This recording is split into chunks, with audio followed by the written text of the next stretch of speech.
You are listening to Know You're Crazy. My name is Susan Denee. We all have crazy. What separates us is how we choose to deal with it. I'm going to be delivering engaging and actionable tools to own your crazy, treat your crazy, and turn it into your own superpower. I hope that you walk away from this show feeling the power and strength within you. And never forget to enjoy your journey because you are worth it. Hey everyone, welcome to the Know You're Crazy show. My name is Susan Denee, and you are listening to Emotional Recovery in the Raw. It is great to be here tonight. I was thinking to myself, this has been somewhat, for some folks, this week can be a little emotional. Here we come into what I would call the big holiday of the year. I was actually reading something from some spiritual text the other day talking about the impact of the Christmas holiday, not only in the Christianity world in the United States, but all across the globe, how this particular time of year actually does something to the sentiment within people's emotions, hoping that that's a good thing. It makes people more loving towards one another. They want to give for one another. And probably because I'm in the world of recovery from addiction and alcoholism, often enough, it can also trigger feelings of loneliness, unhappiness, all kinds of stuff, especially if you've lost someone during the holidays. My sister and my mom and I, we had lost my father 3 years ago on the 18th to COVID.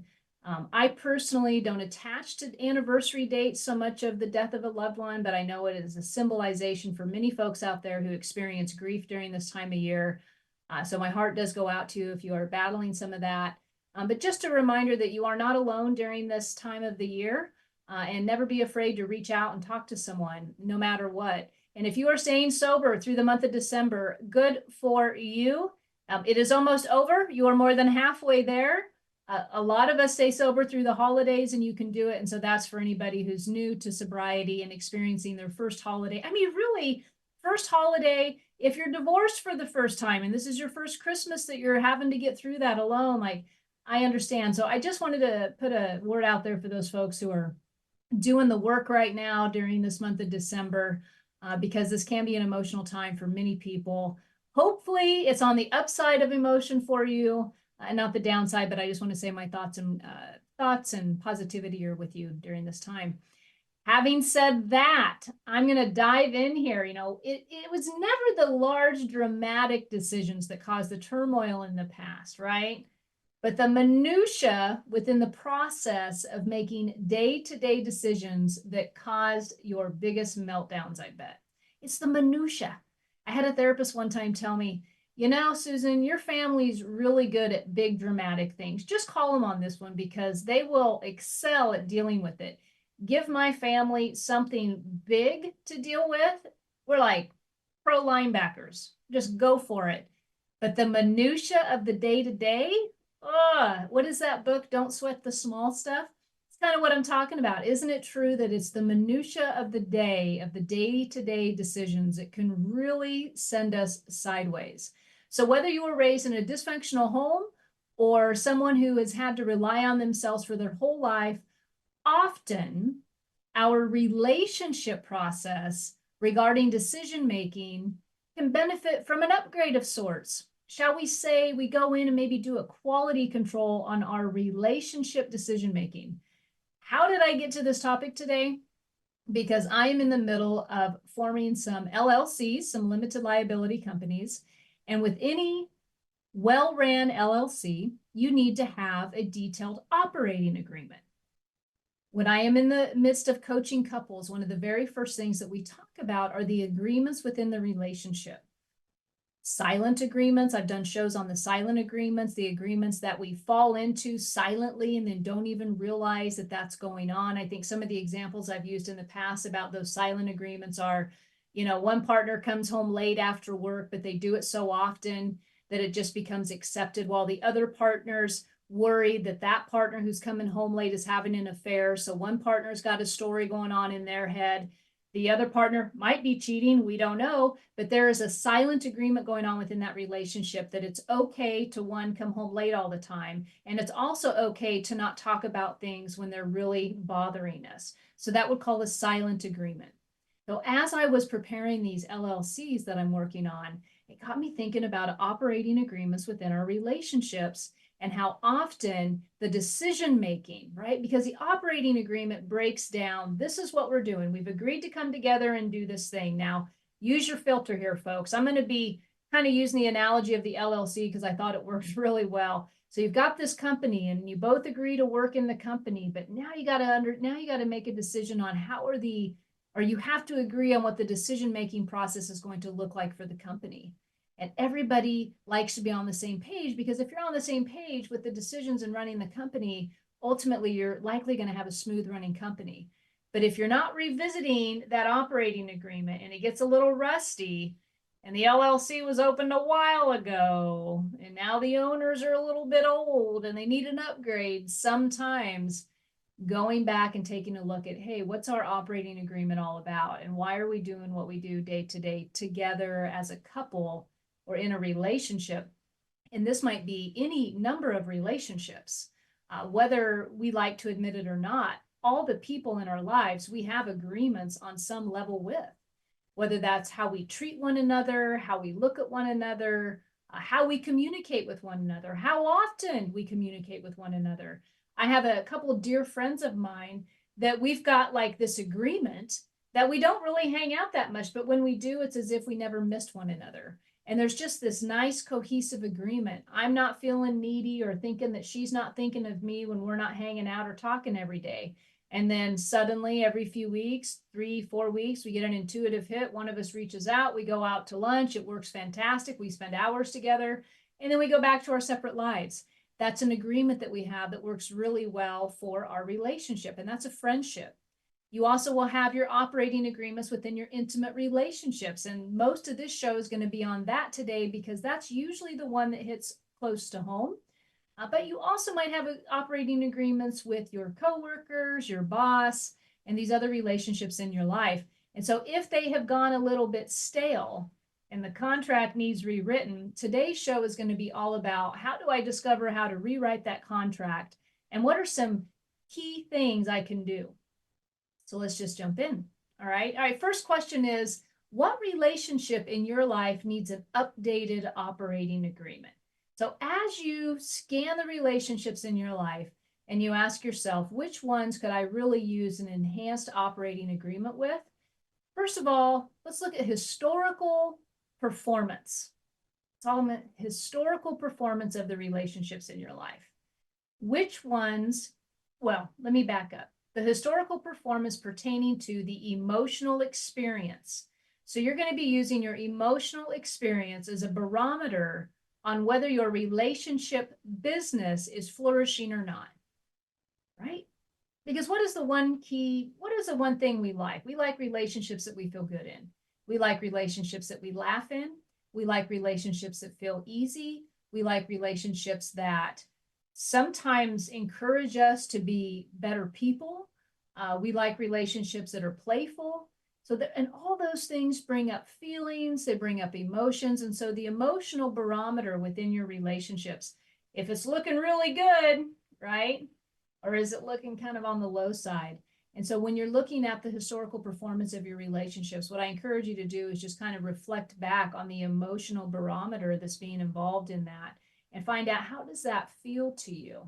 You know, what is the satisfaction rating on that relationship? Now, as always, I'm always going to make you look within for when it comes to growth, to self-growth. When it comes to the intrinsic growth that you seek in life to reap more from your life, I'm always going to push you to go within and try to stay away as much as possible of looking at the other person. Because here's the deal. If I'm in a relationship with another person, I have voluntarily agreed, okay, there's that agreement, to participate in that relationship. And at the end of the day, the only person that I have control over is me. You guys hear me say this every single week. And so this is once again a reminder, the satisfaction rating in that relationship, what is it for you? Is the customer service within the relationship good or bad. How are you treating one another? How do you treat the other person? How is the customer service rating going on in the relationship? Okay. So we're looking at the historical performance to make a decision. Which relationships do I kind of need to do an upgraded operating agreement on? And then I want you to come present with it. What is the present experience within the relationship? For example, how has the relationship with your partner felt over the last 6 months? I debated saying, how does the relationship with your partner feel over the last week? Yet sometimes in intimate relationships, we go through some rough patches. So I thought it'd be better to take a little bit of a bigger look at 6 months and say, okay, in the last 6 months, where's it been? Like, even if month 3 was a little rough, did you see your relationship kind of coming out of it a little bit? So now I'm just bringing you current to look at the present status of the relationship and where it's been for you, and score that on a 1 to 10. 10 being fantastic in the last 6 months, and 1 being not so much. Like, nope, kind of thinking maybe I need to go.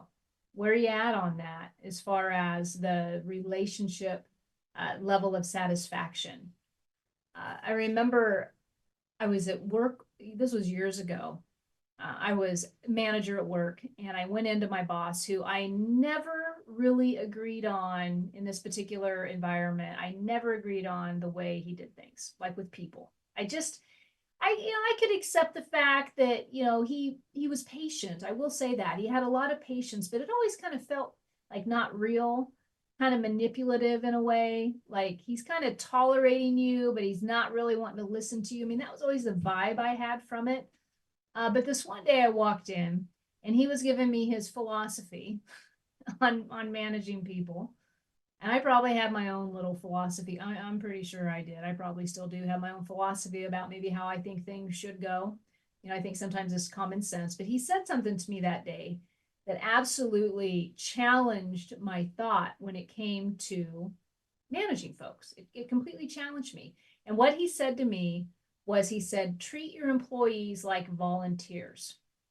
Now, if you came from my background in debt collection, we were so far from treating employees like volunteers. Some of you might be tracking with me right now, because it was more of a mentality, you get a paycheck, you should just do this. Like, I'm not real sure why I'm having to say this to you, right? Like, very deliberate, kind of a entitled, I don't know, controlling type of mentality. And there's always like this fine line between, telling somebody what to do, or maybe leading them into excellence. I'm not going to go down the whole leadership rabbit hole right now, but you understand what I'm saying. So he says, treat them like a volunteer. And in that moment when he said it, I'll be honest with you, I really just wanted to vomit, because I thought, are you kidding me? Treat them like they're a volunteer. That means that they can come and go as they please. Thank you for your service. All these things. It took me a while, and probably to get rid of my resentment against him on other matters, just being honest, to finally come full circle to appreciate what he was saying that day. Treat them like they're a volunteer, because a volunteer is simply showing up out of the goodness of their heart. And if you can treat somebody as if they're showing up out of the goodness of their heart, then you are automatically always giving them grace. When you are looking at your relationships and you're asking yourself, does this relationship need an operating agreement upgrade? Have you ever considered treating your partner like a volunteer, totally appreciating anything and everything they do? Or is it always this, or anybody in your life for that matter, whoever you're having a real, stink with right now? Or are you in a state where you are absolutely just disgusted that you're not getting what you want when you want it? And that happens, right? That happens as we learn to play well with others. So just a perspective for you. And this also can align with fake it till you make it. Some people absolutely hate that saying, fake it till you make it. I think they believe that if somebody's faking it till they make it, that they're somehow never going to do the work. But if you also study science and some of the research out there, about action and how action will take us to a new level of living. It'll actually create new habits for us when we take action. Sometimes faking it till you make it is actually putting you into action when you don't want to, making you do the exact opposite of what you want to do. And so therefore you are absolutely changing habits. And so sometimes within the relationship, if you're looking at upgrading an operating agreement, you might want to take a look at, is there something in here that might benefit me to fake it till I make it because I've really been fighting this one thing within the relationship. Just a few thoughts there. Okay, so next on this, and remember the original question that I started with before I went down this list of things was, what relationship in your life do you think could use an upgraded operating agreement? Okay. Ultimately, we're going to get down in the operating agreement is going to be focusing around the operations of the business, the operations of the relationship that you're within, the minutia that's going into it. And so you've looked at, let me remind myself, you looked at the historical performance, okay, the emotional barometer, satisfaction rating. I've challenged you on how's the customer service in the relationship. Are you being kind and considerate to the other person in the relationship that you think there's a need for this? And then bringing you forward to present experience. We went over that, told you a little story about my boss. Next, the historical story of the relationship. What is the history of the story of the relationship? And remember, if you're watching this show right now or listening in, this is going to be just you. You can try to assume what the other person may think, but it isn't really going to get you anywhere because you're not in their head and you can't. There's no way you can know that. This is simply all about you. What is the historical story of the relationship? The communication, for example. What would you say about your partner and their communication if you could not withhold at all? So what would you say about your partner and their communication if you didn't have to hold back at all? If you could just say whatever you wanted to say about your partner and their communication, what would the story be that you're telling yourself about that? The communication piece of the relationship, no matter who it is with, is absolutely, in my opinion, one of the top, and I'm going to get into this in the next section, key performance indicator is the communication. So when you look at the historical story of the relationship, according to how you perceive it, what would you say about your partner if you could say anything you wanted to about their communication, and just take note of that? Just take note of that. Nobody's listening. It's just you between your ears. You just be honest. Next, here's a statistic for you that I think is just fascinating. Did you know that other people assume that you see what they see, feel what they feel, and think what they think? And you do it too. Did you know that? That the majority of people believe that other people see what they see, feel what they feel, and think what they think. Then there's an expectation made, correct? Then when they find out, and they may not ever admit they found out, they just may be lost in the turmoil of argument, that other person doesn't think like they think. And it's shocking. Like they're blown away. People will be married for years, in relationships for years, and suddenly wake up to the idea that your partner doesn't think anything like you. I had a couple I was coaching a while back, and they had made a decision, or actually one person made a decision to do something on the weekend that they normally didn't do. And the other person decided, to go along with it. And the one who, the idea was so happy and bragging about, this was great for the family, and I'm so glad we went, and, blah, blah, blah, blah, blah. And then I could tell by the look on the other person's face. I said, tell me, how did you feel about that? And their response was, I just didn't want to catch any crap if I didn't go. Boom, there we go. One person is thinking that the other person is thinking what they're thinking, feeling all that lovey-dovey, all of the above. And the reality was the motive for the other person was simply so the other person wouldn't get mad. That's what I'm talking about. So did you know that? Because the reason I'm bringing that up is when fear or trust or distrust,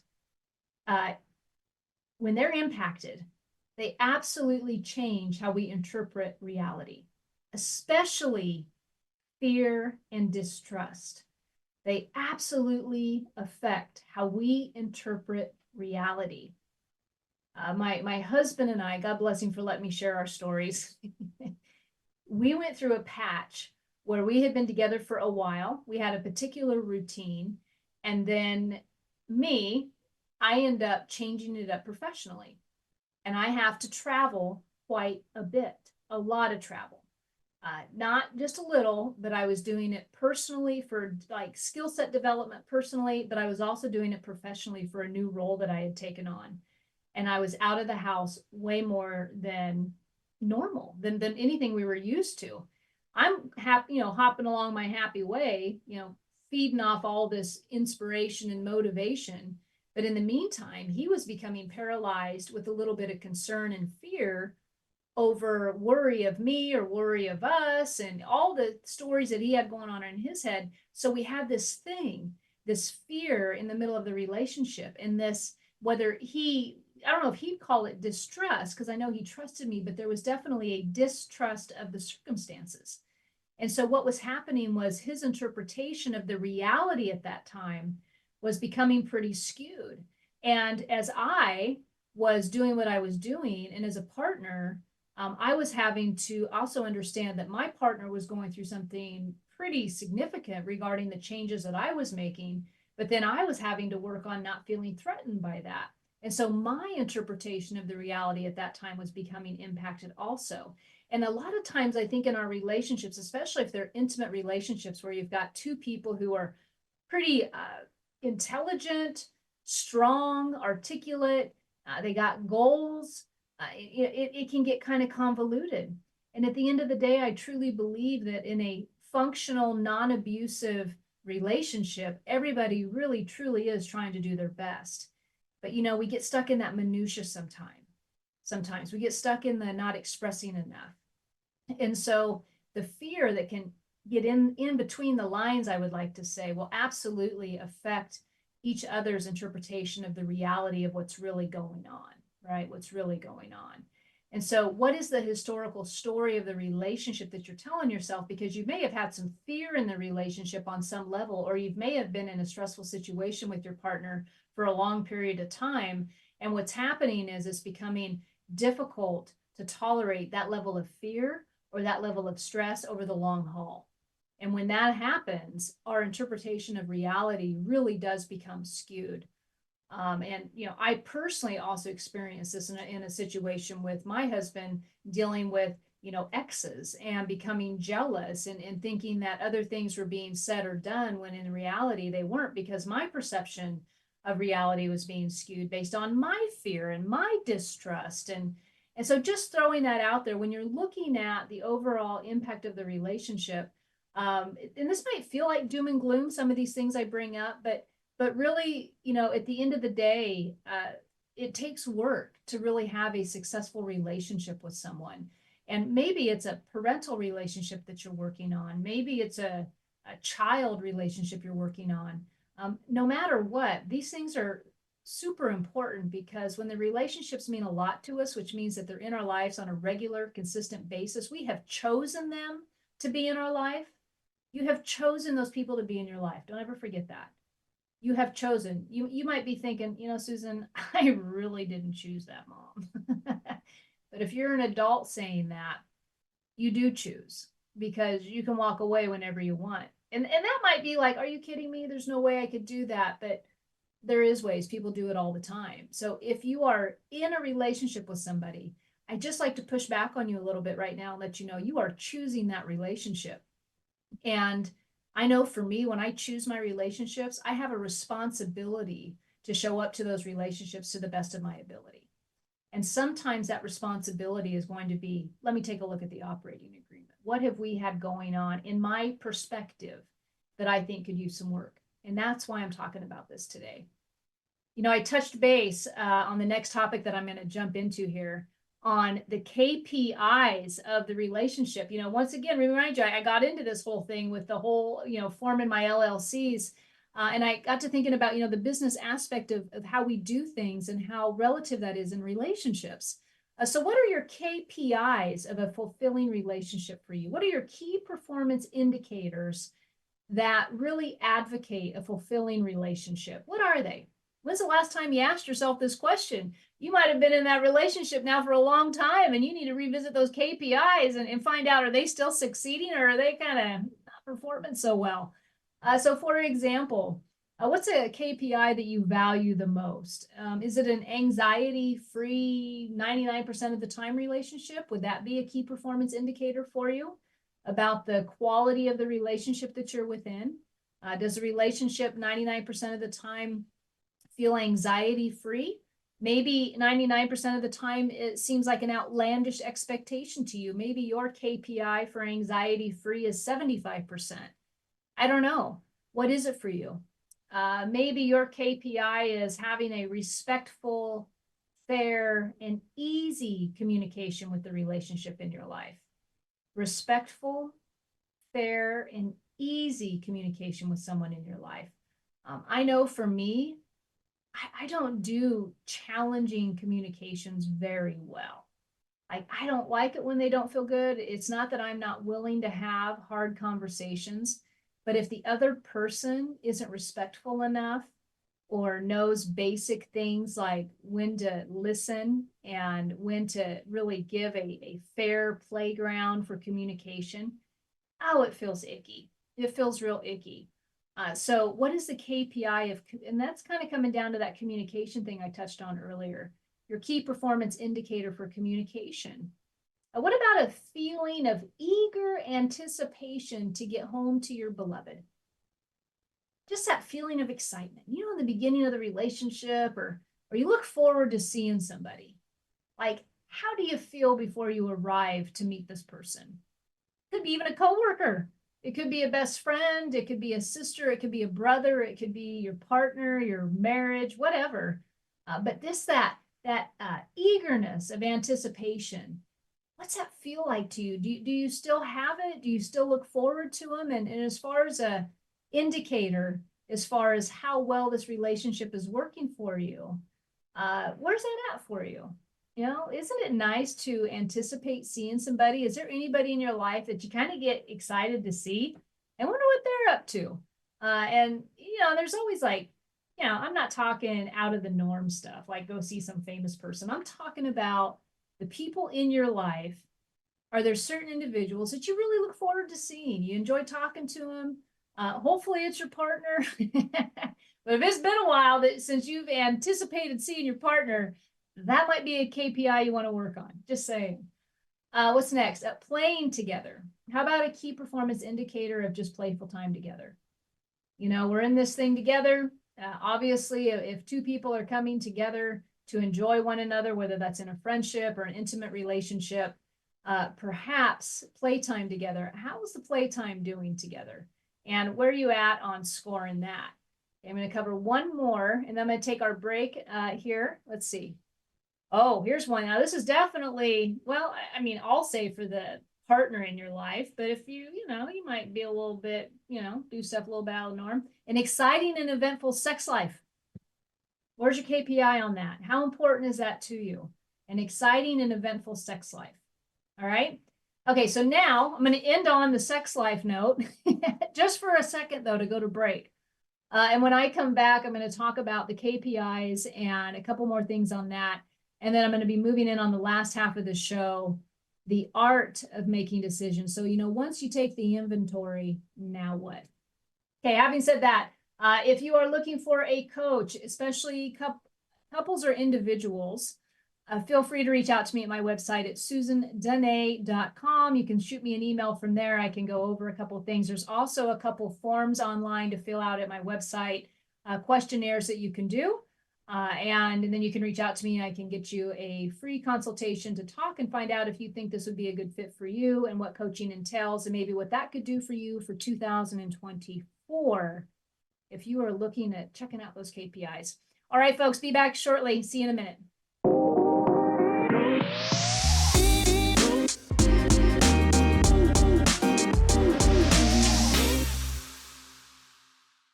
Hey everyone, welcome back to the Know You're Crazy show. My name is Susan Denee, and you are listening to Emotional Recovery in the Raw. And today I'm talking about the operating agreement within your relationship. I got on fire about this topic a few days ago because as I'm forming my own LLCs, one of the most important things that you have to have set up is an operating agreement.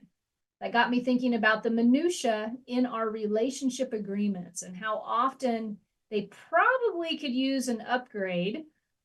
If we've rested on our laurels, you might be in the beginning of your relationship and no upgrade is needed. Everything might be just fine and dandy and all is well. And I'm a life coach for couples, and I tend to see some situations that maybe people could use some upgrades in the operating agreement. So the first part of the show, that's what I've been talking about. One, what relationship would you like an operating agreement in? And I just gave a few key points that you could take a look at, such as the historical performance of the relationship, then compare it to the present experience of the relationship. I gave you a few things to kind of run to extremes in your thoughts, such as treat them like a volunteer. How far are you from treating your partner or this relationship in your life like a volunteer?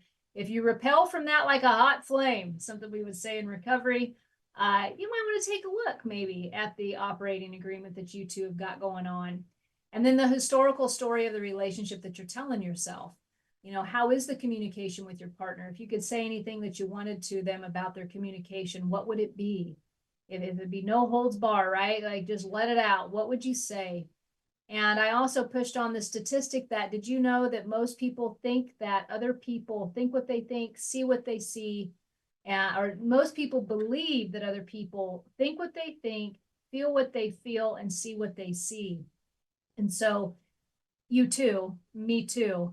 It's an almost automatic for us, I believe. But the reality is people are not thinking what I think all the time, and they're not seeing what I see all the time, and they're not feeling what I feel all the time.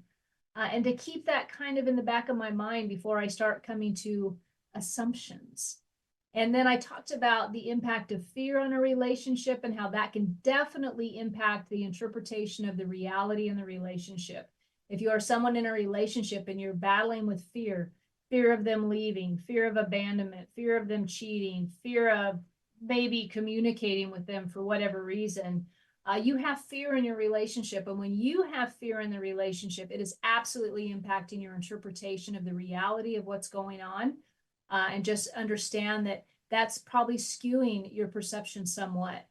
And then what else? You know, one thing I didn't mention, but I'll throw out there is just being cognizant of the outside influences in the environment that may have on your relationship, just outside influences, just life on life's terms, what's going on. And then I rolled into KPIs of the relationship, key performance indicators. And this is where I'm going to pick up to get into the next part of the show. Key performance indicators, just to come up in your own mind, what are some KPIs that I think would be I could use as a good measurement of the quality of my relationship? You know, me talking about this today might feel a little bit like it's just too much. Like, why do we really need to get this detailed in the relationship? I will share with you watching people that I coach or working with individuals one-on-one and my own personal growth, both in relationship to my husband and the past husband, and my own life. One of the best things that someone can do is take a look at what's going on and understand that, and this is, I mean, even if it's going really well, like what are you doing that's making stuff really good? Keep doing more of that. But if you don't look at what that thing is, how do you know you're going to be successful at repeating it in the future and continuing to act on it, right? But a lot of folks fall into the opposite camp for whatever reason, where they start feeling less than joyful about their life and relationships. And so one of the reasons why on this show, I always bring us back to taking what I like to call the inventory or a series of questions to get you thinking about who you are and your behaviors is to ignite some sense of self-exploration so that you can look within. And why would you want to do that? To have a brand new experience with yourself. Because if you can have a brand new experience with yourself, then the sky is the limit for joy and happiness and opportunity and satisfaction and fulfillment, all these great things that are just there for the taking, right? Only we can get in our way. And so when you're looking at those KPIs, What is it that you're desiring as a key performance indicator within this relationship? Is it an anxiety-free relationship, 75, 85, 95, 99% of the time? Is it a relationship with respectful, fair, and easy communication?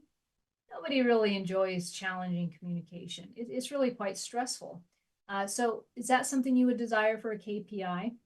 The feeling of eager anticipation I brought up, just the idea of looking forward to seeing someone. If I'm lacking the desire to see someone, I really look within myself about that. Like, what's going on? Is there something I need to communicate? Why am I feeling dread when this person's coming instead of excitement? I'm choosing to have them in my life. What do I need to address? And then play together. Maybe that's a good KPI. And then I wrapped up before I went to break about an exciting and eventful sex life, the KPI in the relationship. How much emphasis do you put on that? And how is that working for you? So now, do those values that you've got those KPIs on, whatever I like to say the default mode is, whatever the default setting has been on those KPIs, are those default settings now working for you at that level, at this stage of your life? So are those expectations reasonable? Are they attainable at this stage in your life? And if we're talking about the relationships in your life, are those expectations reasonable and acceptable for your partner, where they're at in their life? Now, yes, your partner's the only one that can say that, but you do participate in life with your partner or your friend or whoever, right? And so when we start placing our expectations on how somebody else should be performing, I just always like to kind of check ourselves on that, or check myself on that, and say, is that a reasonable expectation based on what I'm witnessing in their life? And I'll go one more step, because this kind of falls back into that volunteer mode. I mean, ultimately what I'm talking about when I'm talking about the volunteering is being of maximum service to another human being, not at the risk of denying your own needs, or not at the risk of completely denying your own desires, but in consideration and understanding and love for another person. Is the expectation, or what you have in that KPI, is that fair to your partner? Or does the operating agreement need looked at? And maybe we talk about this thing to see where we can kind of have a meet in the middle type of agreement, right? Like, maybe it's time for an upgrade because I continue to be let down in this area, and maybe you're up here and I'm down here, but we need to communicate on how to get it here so that we're both feeling satisfied. We both have a sense of fulfillment on that KPI or on that particular area of our life.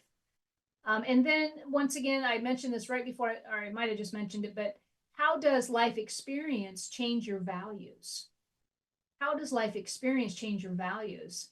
I often say, at this age, with where I'm at, my values have changed because I've changed. My values at this age is not the same values I had when I was 20, okay? I was like nacho cheese, hot, spicy, and a big joint. All right. Those were my values. Make sure I got to work on time.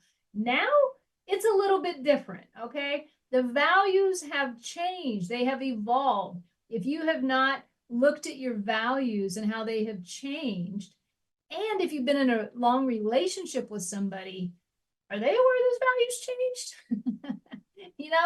Like maybe you're now a spiritualist or a religionist, or you've got this like calling to be one with God, but maybe your partner's not on the same page, right? Because that's a very sensitive topic. Maybe you're at a time in your life where security is like through the roof. You need a sense of security. You need, guarantees make you feel better, but your partner, on the other hand, is like, yeah, I can take it or leave it. Like, measuring where those values are within the relationship and taking that inventory can really benefit you, especially when we get into the next part of this today, which I'm going to be talking about the art of making decisions as a couple. Okay, so I've done a lot of talking. I've done a lot of explaining, attempted to give you some different types of perspective to look at, maybe on why you might want to take a look at the operating agreement with your relationship. maybe a couple ideas as things that you might want to check on yourself. And as a couple, if this is an intimate relationship for you regarding KPIs, historical performance. Okay, get it? All right. So now, the art of making a decision as a couple. So here we go. Number one, are you in agreement that a decision does need made? So in this relationship that you're in, let's say you feel pretty on fire about a topic. There's something that's driving you crazy. Maybe it's a behavior of your partner. Maybe it's the finances.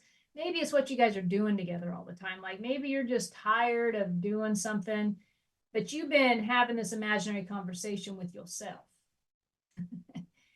Is there an agreement with your partner or whoever's in this relationship, a friend, whatever, that something needs to be done? Is there an agreement that a decision does need made, that something needs to change up? Years ago, I went to lunch with a good friend of mine. To this day, she's a good friend. So you'll know this has a happy ending. But we had been hitting a wall. And I was tired of being overtalked all the time. I felt like I couldn't get a word in edgewise. She was a full-time stay-at-home mom, probably had nobody else to talk to, right? But I would sit down with her and I just felt like the life was getting sucked out of me. Like I was just showing up to listen. I could have been a wall, right? She could have talked to a wall as easy because I just, there was no opportunity for feedback or anything. It was a one-sided conversation. And yet she was upset at me because in my side, she was mad at me because I was recommending, because it's probably a little bit in my past, suggesting she go get help in a couple areas of her life, right? So what I didn't realize is I was bringing that up more often than not. And there was like this circle that was going on with this. And so instead of being these two friends that would laugh together, I mean, till we're crying, that type of laugh, we were starting to become frustrated with one another. And we was like the chicken or the egg, the chicken or the egg, is it her over talking that's causing me to ask her for help? Or is it me asking, is it her being irritated with me, doesn't want to hear what I got to say, so she's over talking? I mean, which is causing which, right? And so we came together and we went to lunch one day, and I don't remember who brought it up, but we had this conversation and we both agreed that we had to change this. Like we both agreed that a decision had to be made within our friendship that we couldn't behave like this anymore. I couldn't do what I was doing and she couldn't do what she was doing. And so we made an agreement that yes, we've got a problem. Sometimes there's only a one-sided agreement and the other person doesn't feel that way. But usually if there's contention on a topic, it's an easy thing to just say to one another, would you agree that maybe we need to make a new play on this, maybe a new decision on how we're dealing with this in our relationship? And often you're going to be on the same page. Number two, are you in agreement when that decision needs to be made? Now, this is going to go for all my couples who are intimately involved. Could be a work thing too, I guess. But the when of a decision is just as important as the actual decision. So what do I mean by that? Don't be hitting your partner up at 6 a.m. when they're trying to get ready for work about some big financial matter that needs to be handled. I'm thinking that the when is not at 6 a.m. The other when that I'm thinking is not going to work for some folks, late at night. So if you're tired or you've got an agenda, you or your partner, that might not be the time to make a decision or to even have a discussion of a decision. So number two is, are you in agreement when that decision needs made? So remember, we're talking about an operating agreement. So if we're running a company, and it can sound kind of, sterile, I guess, but follow me here. Remember what I said at the beginning, use your filter. Okay, use your filter. We have a business that we're running, and when's a good time to make decisions in that business? Is it going to be, super early in the morning when people aren't awake yet, or super late at night when they're super tired? No, we have to have some sort of limit with our communication also, so that it is the best communication, because that is the outcome everybody's shooting for, right? Everybody wants a win-win when it comes to communicating difficulty within a relationship.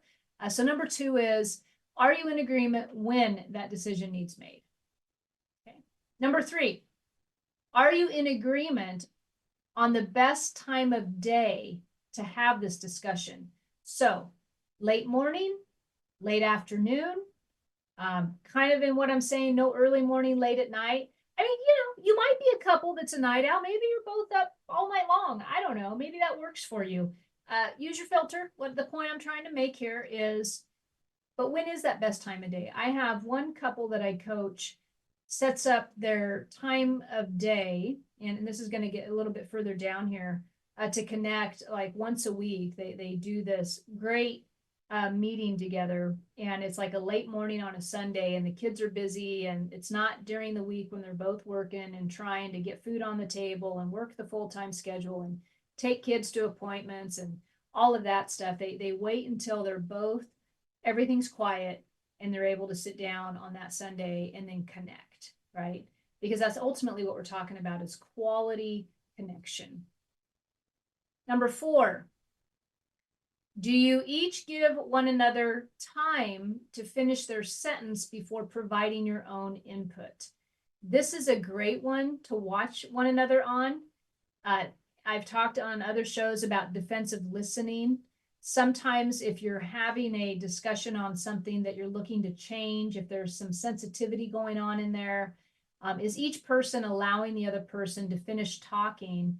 But one more layer to that is, when your partner's talking, are you combating already? Are you already having your argument and what you want to say and how you disagree? Or are you completely present with what they're saying to give them consideration about their perspective? Just consider their perspective. If we're already in a retaliatory, defensive, super sensitive mode, we will never hear the other relationship in our life. And they know that, just by the way, they know that. So number 4 is, do you each give one another enough time to finish their sentences before providing your own input? In regards to that defensive listening, and because my next thing was number 5 is, how good are you at that, at not practicing defensive listening? Did you know, here's a statistic for you. Did you know that within 0.07 seconds of connecting with someone, you judge them? Within 0.07 seconds of connecting with someone, you judge them. And this is like, imagine you're meeting somebody even for the first time. In 0.07 seconds, you've already sized them up. Like from human to human, energy to energy, you've already read the room. Yeah, 0.07 seconds, that's what research has shown. And remember that, here's another one. We actually remember what we think about what somebody says, not what they say. We remember what we think, and I'm going to even add feel, about what somebody says. We don't actually remember what they say. Our interpretation bounces in and out of listening to somebody. Gosh, I want to say this, the stat says every 20 seconds. So for example, I talk here on this show for an hour. Could you imagine how many times you have listened to what I've said, you've listened to for about 20 seconds, and then you interpret it, what it means to you. And then you make a quick snap decision, whether you agree with it or disagree with it, and then you tune back in. So everything I'm doing, you're in and out, right? Interpreting, understanding, disagree, not agree, and then back out and refocus. That happens every 20 seconds when someone's talking. So when you're talking to those kids, or when you're talking to your spouse, right? It's like a natural thing that we do as human beings in order to comprehend what is happening and being said in front of us. Just food for thought. So as a couple, or as this relationship that maybe you're looking at for an operating agreement upgrade, how good are you at not defensively listening and being present with the other individual? And as you can probably imagine, there's a ton of benefits. If you alone can work on that piece of it, the quality of your relationship will go through the roof, especially if you're somebody who interrupts, if you're somebody who doesn't listen, and God help you if you're kind of abusive, because that means that quality right there is probably one of the hardest ones for you to adhere to. All right, number 6.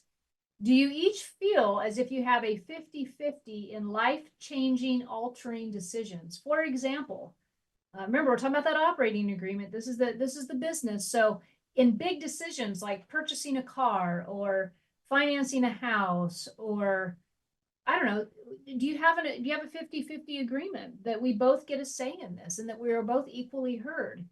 Sometimes one might 50% or 70% agree with the decision, and one might 30% agree with the decision. But you kind of know that, it's going to be okay. And even though I'm only 30% in agreement, together as a couple, we're okay with you doing what you want to do, right? The 70% kind of goes their way. And as a couple, you make that agreement. Or do you have an agreement that you both are equally heard enough that if there is enough of a no, that it's a no? Like my husband and I recently were talking about some rentals, and he was a flat no on something. And as much as I would have been like, I could do this, that particular thing was just like, nope, that's a no. There are some no's that you just don't move against. There are some no's you just don't move against. So do you have an agreement around that decision making on big purchases or big ideas together that you can come together about? And what's number 7? As a couple, oh, here we go. This one's huge. As a couple, are you providing an environment of acceptance for one another most days of the weeks? Are you providing an environment of acceptance for one another most days of the week? I cannot stress this enough. If the imaginary stories have begun, whether this is in a professional environment, a personal environment, even with your kids, parents, anything, if there is not an underlying feeling of acceptance for one another, the majority of the time, that means that there is fear in that relationship for one of the parties, and they will never authentically be who they want to be. And therefore, that relationship will never authentically be what it needs to be for success and happiness and joy and fulfillment and all those great things I talked about, right? All those great things I talked about. All right, so the show is wrapping up. I mean, I talked all the way up to the hour. I will end with this. You don't get in these relationships to be miserable. You get in these relationships because you want to feel happy and joyous and free and excited and playful and all these wonderful things. And in your relationships, if you are not having that feeling of satisfaction, if you are feeling less than instead of more than, if you are feeling let down more than you're feeling encouraged and loved, there's some work to be done there. And that's okay. That's okay, because I believe that we got a shot at this thing and sky's the limit. And so dig in, do what you got to do. The work is worth it. And most of all, you're worth it. You're worth it. So take a look at that operating agreement, see what needs an upgrade, and just go for it, because, you're worth it. And life is a journey. So, all right, guys. Well, that is going to be it. I will see you next Tuesday for some other topic. I don't think it'll be on LLCs, but I'll go from there. All right. Have a good night. You have been listening to Know You're Crazy. Crazy. And my name is Susan Denee. We are identifying, understanding, and treating your crazy one episode at a time. Tune in to transformationtalkradio.com. To connect with me or growth spurt your life, please visit susandenee.com. That's Susan Denee, DENEE.com.